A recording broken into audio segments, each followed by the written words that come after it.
The White House is used as a symbol for the United States government. Though it only houses the executive branch, it is considered the epicenter of US politics. But many people are unaware of the secrets and complicated history of this iconic building. Today, we're exploring 10 things you didn't know about the White House. The White House was built in 1792 under the supervision of George Washington and Irish-born architect James Hoban. The property encloses 19 acres of land, and the building itself is roughly 55,000 square feet. There are 132 rooms, 35 bathrooms, and 6 levels in the residence. There are also 412 doors, 147 windows, 28 fireplaces, 8 staircases, and 3 elevators. The White House requires 570 gallons of paint to cover its outside surface. It has 10 rooms on the ground floor, 1 main corridor, 6 restrooms, 8 rooms on the state floor, 1 main corridor, 1 entrance hall, 16 rooms, 1 main corridor, 6 bathrooms, and 1 restroom on the second floor. It's much larger than the average US home, which is roughly 2,500 square feet. But then again, the White House is both a home for the first family and a full-time office and operations center for the executive branch. The last major renovation took place in 1940, and it is unlikely to undergo any serious changes in the near future.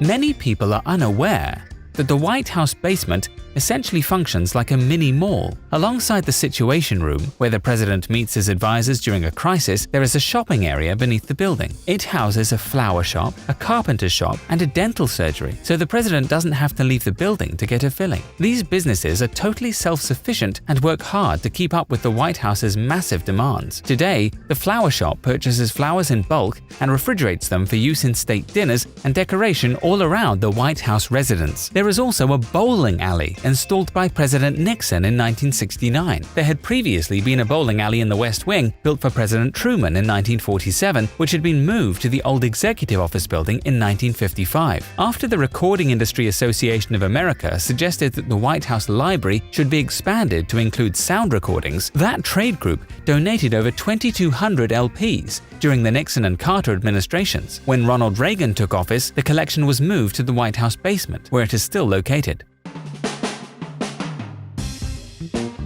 Recent research has uncovered that the majority of laborers responsible for the construction of the White House and other buildings in the US Capitol were slaves. On 25th July 2016, First Lady Michelle Obama gave a well-received speech amid what was otherwise a contentious night at the Democratic National Convention, during which she asserted that the White House had been built by slaves. The remark was a relatively minor detail in Mrs. Obama's larger commentary about progress in the United States. However, some people have a hard time accepting that the White House is the result of such a cruel practice. The fact remains, slaves did much more than build the White House. They also worked there over the course of 7 presidencies. Jefferson, Madison, Monroe, Jackson, Tyler, Polk, and Taylor all owned slaves while living in the White House. In fact, slaves were lodged at the White House far past its construction. Jefferson was the first to bring his slaves, a dozen of his household servants from Monticello, to 1600 Pennsylvania. After Jefferson,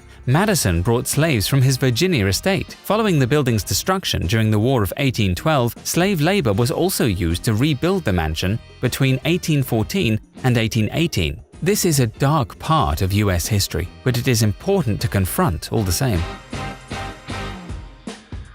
Working in the White House may seem incredibly cushy, but when it comes to food and drink, the presidential home isn't always a garden of roses. It turns out that even the leader of the free world doesn't get a free lunch. Although the president's rent and utilities are entirely covered thanks to American taxpayers, their groceries absolutely are not. There's a long-standing idea the president is expected to pay for many of the same expenses the average American does. While the house is paid for, normal Americans have to buy their own groceries, and so does the president. The good news is there are extremely talented chefs on the White House staff who turn those groceries into incredible meals. In addition, the White House has its own beer. The Obama presidency marked the first time alcohol was brewed in the White House. The Honey Ale is made using honey from beehives on the South Lawn and is sessionable even when Congress isn't. Of the 132 rooms in the White House, 3 of them are kitchens. In addition to the main kitchen, the White House also boasts a pastry kitchen and a family kitchen in the executive residence for casual breakfasts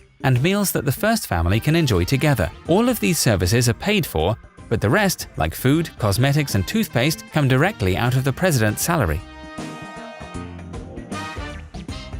It's not uncommon for presidents to have pets in the White House. The first White House dog to receive regular newspaper coverage was Warren G. Harding's dog, Laddie Boy. Pets also featured on presidential elections. Herbert Hoover got a Belgian police dog, King Tut, during his campaign, and pictures of him with his new dog were sent all across the United States. But more than dogs have lived in the White House. The wife of John Quincy Adams, the 6th president, had silkworms. Herbert Hoover, the 31st president, had an opossum, and Calvin Coolidge, the 30th president, had a raccoon named Rebecca that walked on a leash. Theodore Roosevelt, the 26th president, was famous for his many pets. His 6 kids had snakes, dogs, cats, a badger, birds, guinea pigs, and more. When Roosevelt's son Archie got the measles, his brother Quentin thought a visit from the family pony might cheer him up. So Quentin put the animal on the White House elevator and brought him to Archie's upstairs room. President Donald Trump bucks this tradition as the first POTUS in about 150 years to have no pets at the White House. He is certainly in the minority, as virtually every other first family has had a pet in the White House. The most famous address in America, 1600 Pennsylvania Avenue, is also perhaps the country's most famous haunted house. Presidents, first ladies, White House staff members, and guests have reported feeling ghostly presences, hearing unexplained noises, and even running into actual apparitions. The ghost of Abigail Adams, John Adams' wife, has been seen numerous times heading towards the East Room, arms outstretched as if carrying laundry. In the early 1860s, First Lady Mary Todd Lincoln, who believed strongly in the occult and reportedly held seances in the White House to commune with the spirits of her dead sons, told friends she had heard Andrew Jackson stomping and swearing through the halls of the presidential residence. The Rose Room, Jackson's bedchamber while he was president, is believed by some to be one of the most haunted rooms in the White House. But the Abraham Lincoln ghost is by far the most famous spirit to haunt the White House. Sightings usually place Abraham Lincoln in the Lincoln bedroom and Yellow Oval Room. First Lady Grace Coolidge, Prime Minister Winston Churchill, and Queen Wilhelmina of the Netherlands claim to have seen Lincoln. The first families have had great fun with Lincoln's ghost and pulled pranks on guests staying in the Lincoln bedroom over the years. The first president to install electric lighting at the White House was Benjamin Harrison in 1891. But he never touched the light switches himself for fear of being electrocuted. This was a reasonable fear, given how crude household electric wiring could be at the time. Electric lighting was installed in the White House in 1891. Few people at the time had enough faith in electric lighting to use it exclusively because its use was barely a decade old. The electrical work at the White House was planned as part of a well-funded project for wiring the State, War, and Navy building next door. Harrison was not only suspicious of electricity, he was deathly afraid of being shocked or electrocuted by coming into contact with this new force of nature. As a result, at times, lights on the second-floor residence of the president sometimes remained burning throughout the night. Harrison left the risky task of turning lights on and off to the staff of the president's house, reasoning that it would be far better that a staff member receive the shock of electrical current than the elected president of the United States. At various points in history, the White House has been open to the public. These days, it is extremely difficult to access the executive mansion, even if you are a government employee. But in 1800, when it opened, the White House was open to the public, who could partake in the presidential food and drink. John Adams believed that the White House was there to serve the people, and even let them graze their livestock on the lawn. This went on until 1814, when the British Army burned the White House and James Monroe installed an iron gate and fence. The Birth of a Nation is a highly contentious film. The 1915 epic pseudo-historical drama reimagines the world with a revisionist take on the American Civil War. It is renowned for being both extremely artistically valuable and deeply racist. The film has been credited with the rebirth of the Ku Klux Klan and has a bigoted plot. However, Birth of a Nation was the first movie ever screened at the White House. The film was facilitated by Woodrow Wilson soon after the film's release. After seeing the film, an enthusiastic Wilson reportedly remarked, "It is like writing history with lightning, and my only regret is that it is all so terribly true."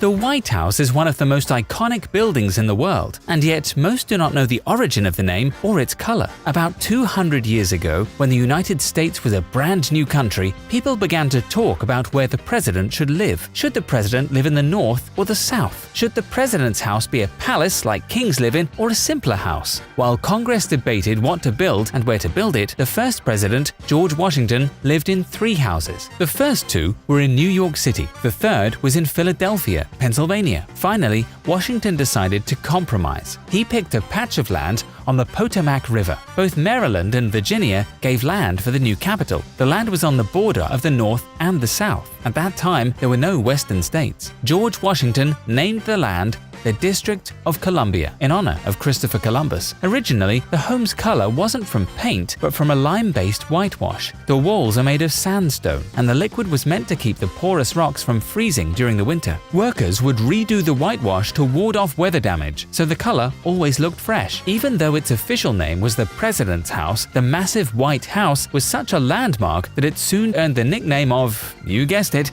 the White House. It wasn't until 1901 that Theodore Roosevelt officially adopted this name. African American audiences openly wept at the film's malicious portrayal of blacks, while Northern white audiences cheered.